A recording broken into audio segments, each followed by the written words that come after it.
কথায় আছে বাদরকে বেশি লাই দিলে মাথায় চড়ে বসে। এবারে বিসিসিআই এর ক্ষেত্রেও হচ্ছে সেটাই। কট্টরপন্থী রাজনীতিবিদ, ধর্মীয় গুরু আর সোশ্যাল মিডিয়া পান্ডাদের হইচইয়ে তটস্থ হয়ে ভারতের cricket control board Kolkata knight রাইডার্সকে নির্দেশ দেয় মোস্তাফিজকে দল থেকে বাদ দিতে হবে। যেই বলা সেই কাজ। কয়েক ঘন্টার মধ্যেই নিজেদের স্টেটমেন্ট হাজির করে কেকেআর। বাদরকে লাই দেওয়ার ফল এবার পেতে শুরু করেছে ওরাও। কলকাতার মালিক শাহরুখ খানের বিপক্ষেই উঠেছে আওয়াজ। মোস্তাফিজকে কেন নিলেন দলে? অকশন টেবিলে না থাকলেও কিং খানকেই চাইতে হবে ক্ষমা। ক্রিকেট অর্গানাইজারদের সময়টা কাটছে ব্যস্ততায়। মাথায় চড়ে বসা মৌলবাদের ভূত তাড়াতে হচ্ছে, ওদিকে খাতা কলম নিয়ে হিসেব কষতে বসছে বাংলাদেশ যে ভারতে গিয়ে বিশ্বকাপ ম্যাচ খেলবে না তার জন্য ক্ষতি হচ্ছে কত টাকা। সেই সাথে যোগ হয়েছে নতুন আপদ, আইপিএল সম্প্রচার করা যাবে না সীমানার ভেতরে। মানে ক্ষতির ধাক্কাটা আসছে ওদিক থেকেও, কিন্তু ক্ষতি হচ্ছে কতটা চলুন একটু হিসেব মেলানো যাক। ম্যাচ হলে কত আয় সেটা বের করা গেলেও স্পোর্টস ইভেন্টের রানিং বিজনেস মডেলে খেলা না হলে কত ক্ষতি সেটা বের করা মুশকিলই।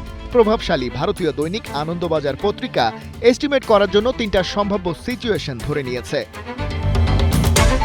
প্রথমত, কলকাতা ও মুম্বাইয়ে বাংলাদেশের 4টা ম্যাচ যদি না হয় এবং ফাঁকা মাঠ পড়ে থাকে তবে 2,22,000 টিকিট সেলের বিপরীতে ক্ষতিও হতে পারে 10 থেকে 40 কোটি টাকা।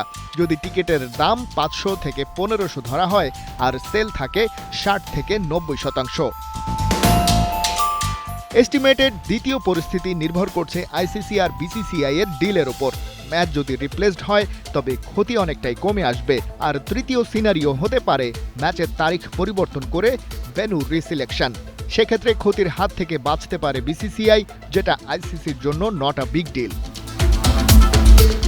কিন্তু এদিক দিয়ে ক্ষতি পুষিয়ে নিলেও বাংলাদেশ ধাক্কাটা এবার দিয়েছে সম্পূর্ণ ভিন্ন অ্যাঙ্গেলে।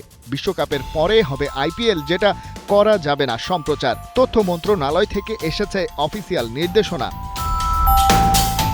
বাংলাদেশ থেকে আইপিএল দেখা না গেলে তাতে বিসিসিআই এর ক্ষতির পরিমাণ কত তা বের করাও বেশ জটিলই। কারণ ভারতের ক্রিকেট কন্ট্রোল বোর্ড এই টুর্নামেন্টের ব্রডকাস্ট রাইট বিক্রি করে পুরো সাবকন্টিনেন্টে, অর্থাৎ সেটা বাংলাদেশের পাশাপাশি শ্রীলঙ্কা, নেপাল আর ভুটানের ক্ষেত্রেও প্রযোজ্য। 2024 থেকে 27 টাইম সাইকেলে এই অঞ্চলে বিসিসিআই রাইটস বিক্রি করেছে ডিজনি স্টার এবং ভিয়াকম 18 কাছে $6.2 বিলিয়ন। এই দুই প্রতিষ্ঠান আবার বাংলাদেশের লোকাল স্যাটেলাইট টেলিভিশন অথবা ডিজিটাল স্ট্রিমিং প্ল্যাটফর্মের কাছে সাব লাইসেন্সের মাধ্যমে রাইট বিক্রি করে। এই থার্ড পার্টি হোল্ডারদের চুক্তিগুলোর আকার কেমন সেটা জানা যায় না, কারণ নিজেদের স্বার্থেই বিজনেস ডিলগুলো রাখা হয় গোপন। তবে বাংলাদেশ দলের হোম সিরিজগুলোর ক্ষেত্রে বছর 3 ব্রডকাস্ট রাইট বিক্রি হয় সাধারণত $20 থেকে $30 মিলিয়ন। আইপিএল এর ক্ষেত্রে অঙ্কটা নিশ্চয়ই আরও বড়। ক্ষতির ধাক্কাটা প্রথমে খেতে যাচ্ছে ডিজনি স্টার আর ভিয়াকম 18 মতো মিডিয়েটররা, আর সেই খড়গ পরে বিসিসিআই এর ওপর পড়বে তো বটেই। এক মোস্তাফিজ ইস্যুতে বাদর নাচের ক্ষতিপূরণ হিসেবে তার মানে ভারতের ক্রিকেট বোর্ড হারাতে যাচ্ছে million million dollar. To the পয়েন্টে অঙ্ক কষে ব্যাপারটা বের করা না গেলেও এস্টিমেটেড সংখ্যাটাও তো নেহায়েত কম নয়। খালিদ জামিল, 71।